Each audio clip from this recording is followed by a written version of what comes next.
March is filled to the brim with banger after banger after banger. Got me feeling like Seamus, goddamn. Banger after banger after banger.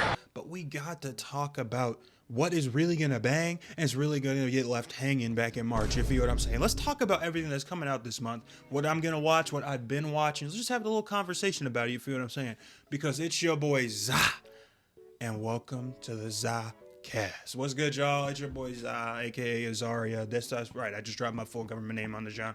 And this is the first episode of the Zahcast, which is exactly what it sounds like. It's going to be a podcast where we talk about stuff that Zah wants to talk about. It's that simple. But it's going to mainly focus on, movies, TV, video games, pop culture, whatever's popping, we going to get to dropping and stopping. You feel what I'm saying? Yeah, but hey, appreciate y'all. Just if you watched this far in, you're already a minute in, you'll hit that like button. Comment down below something that you've been watching this month in March, because we've been filled with bangers so far, and the month just got started. Well, not really. We're almost halfway through the month, which is disgusting, but I digress. And make sure you hit that subscribe button, man, because we dropping Zahcast episodes every single week from now on. You feel what I'm saying? We're going to be talking about, like I said, pop culture, movies, TV, all that jazz. So drop a comment down below, just hit that subscribe button, and let's get straight into it. And let's start off with one of the biggest things to drop this month, and that's going to be Pixar's Hoppers. I thought this movie was a great time. I saw this movie the other night with my girl, you feel what I'm saying?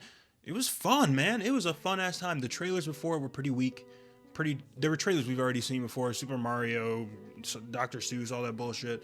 But I mean, the movie itself though, really enjoyable.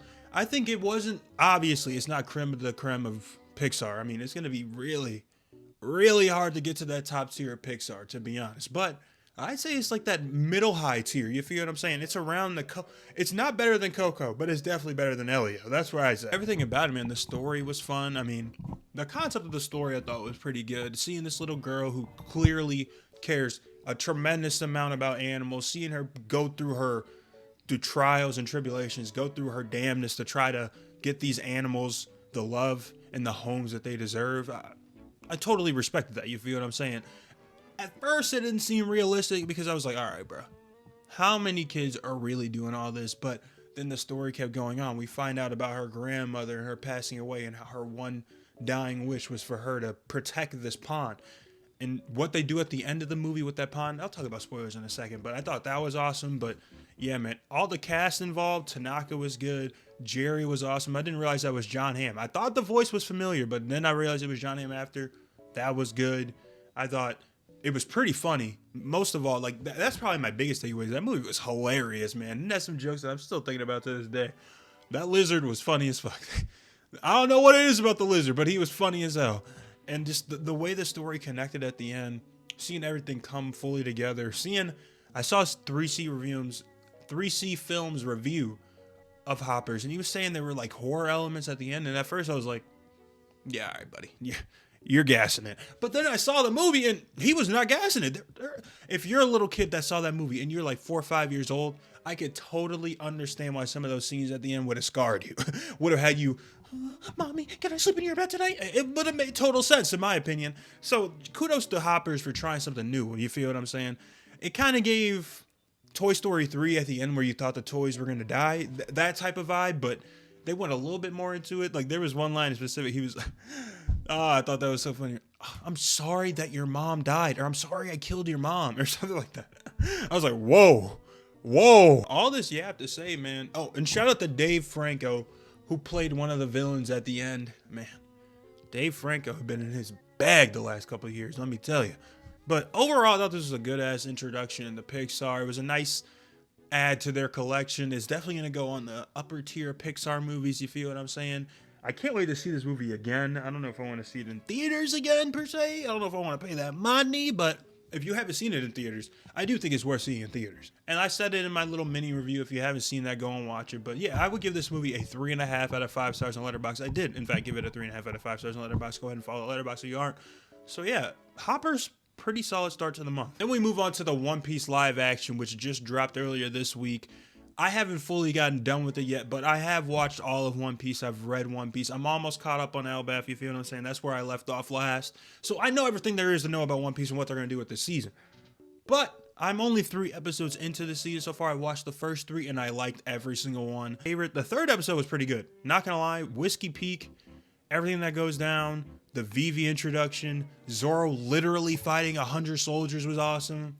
But episode 1 was pretty cool too. Logtown is just one of the best One Piece arcs in general. So getting to see it in the live action, get it fully adapted. Some scenes were left out here and there. There were some parts that probably could have get done better. But I mean, that's what happens when you're taking a live action from an anime. That's just gonna happen. But yeah, I'm really torn if I liked episode 1 or episode 3 better. But those are definitely my favorite 2 episodes so far. I'm super excited to see the rest of it. We still got Little Garden. We got to see the Giants. And we still got Chopper's arc, which apparently is done pretty faithful. So I'm pretty excited for that. If you haven't watched the One Piece live action, I think you should, man. Especially if you haven't seen One Piece in general. I think it's a nice introduction to One Piece. I honestly think it might be the best introduction to One Piece now. So yeah, man, go do yourself a favor and check that out, because I know I will be finishing it, that's for sure. Those are the 2 main things that have came out so far this month. We still got 3 major projects coming later this month. One of them coming next week, and that's going to be Invincible Season 4. I've been straying away from all Invincible spoilers. I've been trying my damnness. Do you feel what I'm saying? I know that Thread is going to be in this season. I know there's going to be a new original storyline with Damien Darkblood, which should be interesting. I think this is the season with Tyrannosaurus or something like that. I think that's the villain. I could be wrong on that one. And I know Omni-Man's coming back. I mean, they made that clear and apparent by all the posters and everything they're posting. And by the literal thumbnail for their trailer being Omni-Man and Oliver and all the gang together. The infamous panel that panel's been spoiled so many times to me before, just being on YouTube and Instagram and Twitter and TikTok. Like, being on social media, that shit got spoiled for me long ago, so that wasn't too big of a deal. But I feel bad for those who didn't know that Oliver ages up or that Omni-Man and Alan are coming back. Like, that's so foul. But I digress, because this season is going to bang. We get 2 episodes coming out, I'm pretty sure on the 18th. We will be there. We will be talking about Invincible every single week. We have to talk about Invincible. It's one of the best shows out. It's one of the best shows ever, to be honest. Honestly, it's not necessarily anything in this season that I'm looking too forward to. I just want Invincible back. I'm a simple man. Invincible is one of the best shows we've been getting almost every single year. So I want that back in my feed. I want that back in my life. I need another 8 episodes of Invincible. I don't think it's going to hit as hard as the end of season 3, because, man, waiting for those last 2 episodes was a treat, let me tell you. But I think they can get pretty close. I think it can be pretty consistent. And I know I'm going to be trying to avoid spoilers every single day. The Invincible spoilers are like bad, dude. It's like anime level bad. I don't know if y'all had to deal with it before, but this is like trying to duck AOT spoilers. It's actually ridiculous. But either way, it's Invincible. I'm excited to see Oliver aged up. I'm excited to see the original storyline. I'm excited to see who's the main villain of the season, because I'm not really sure who's going to be the main villain, how the season's going to end.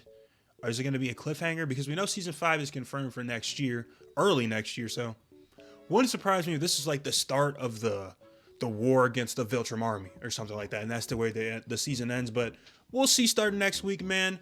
Let me know how excited you are for Invincible on a scale of 1 to 10. You know I'm a 12. Simple, broke my scale. We got 2 more projects we got to talk about here today, and number 1's going to be Project Hail Mary, which is getting glazed to no other fashion. I mean, it's got like a 95% on Rotten Tomatoes, I think.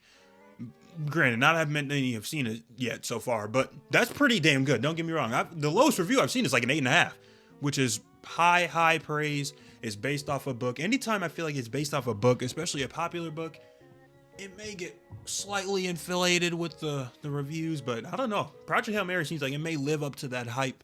I'm totally excited to see this. I've stopped watching trailers on this as well. Trailers be showing us too much, man. They know they be showing us too much too. I watched that first trailer though. I've seen it like 2 or 3 times in theaters since it first came out. It looks pretty solid. It looks interesting. It hasn't blown me away yet so far, but I'm waiting for that to happen in theaters. I've heard it's got some great visuals, some amazing visuals, and the story and the way it ends is pretty solid too. And the bromance between the Rock nigga and Ryan Gosling is like one of the main carriers of the movie. So we will be there. I'm pretty excited to see it, and I'm also excited to know that not only are we going to see Project Hail Mary, but the Spider-Man Brand New Day trailer, and apparently the Dune 3 trailer, which I feel like if it is Dune 3, it's going to be more of a tease, like a little 30-second thing than anything. But we're definitely getting the full Spider-Man Brand New Day trailer, which I cannot fucking wait for. That movie comes out in 4 months, and we have no footage at all. That's kind of ridiculous, Sony. I know y'all know it's Spider-Man, so it's going to make money regardless. But damn, bro, give us something. Give us a little bit of just give us something to dangle in front of us for a little bit. But pause. But either way, I'm excited for Project Hail Mary. Is it going to be better than Hoppers? Is it going to be worse than Hoppers? That's what I'm excited to see as well. But then we end the month of March off with what could be one of the best or one of the worst, to be honest, shows of the year. Daredevil Born Again Season 2, which I don't know if Disney forgot. I don't know what is up with Disney and Marvel and their marketing, but they must be putting everything in the Doomsday, y'all. Everything in the Doomsday Secret Wars, because they just don't market their shows anymore. Like, I keep forgetting this show is coming out, genuinely, and I'm like, wait, what day is it coming out again? Oh, end of March, because they keep dropping like these weird stills or like small little clips, which I guess is better than them dropping like 30 different trailers and spoiling everything. So beggars can't be choosers, so I'm not gonna knock them too hard from that. I take some of that back, actually. But either way, we got Daredevil coming at the end of the month. We're going to see the continuation of the Kingpin storyline, him running as the mayor of New York with even more power than he's ever had before, with control over the police department, having vigilantes essentially outlawed. Getting to see who Daredevil recruits to help with this vigilante situation, take down Kingpin, is going to be interesting. I'm not getting my hopes up other than Jessica Jones, maybe Luke Cage, and then maybe we get Iron Fist. I think that's it. Don't expect Spider-Man. Don't expect Moon Knight. Like, don't go into this expecting some crazy shit, but go in expecting some continuation, some good storytelling, some awesome action, some amazing cinematography, and get prepared for a cliffhanger because season 3 is already confirmed. But even if like it's not that connected to the main MCU, or even if we don't get some major big cameo and Jessica Jones is really the only Defender to show up in the show, I'm still pretty excited because Daredevil Born Again's ending showed me that there is major potential for this show to just turn around and be an absolute hit with the second season. So yeah, I'm major league excited for that. I don't know if I'm more excited than that than Invincible. Definitely not than Invincible or Project Hail Mary. Probably around the same tier, but we will be there. So yeah, man, that's going to be the first episode of the Zahcast. We kept it pretty slight today, you feel what I'm saying? Not that many topics to talk about, to dive too deep into, but I wanted to talk about some of the best March drops that we had coming up.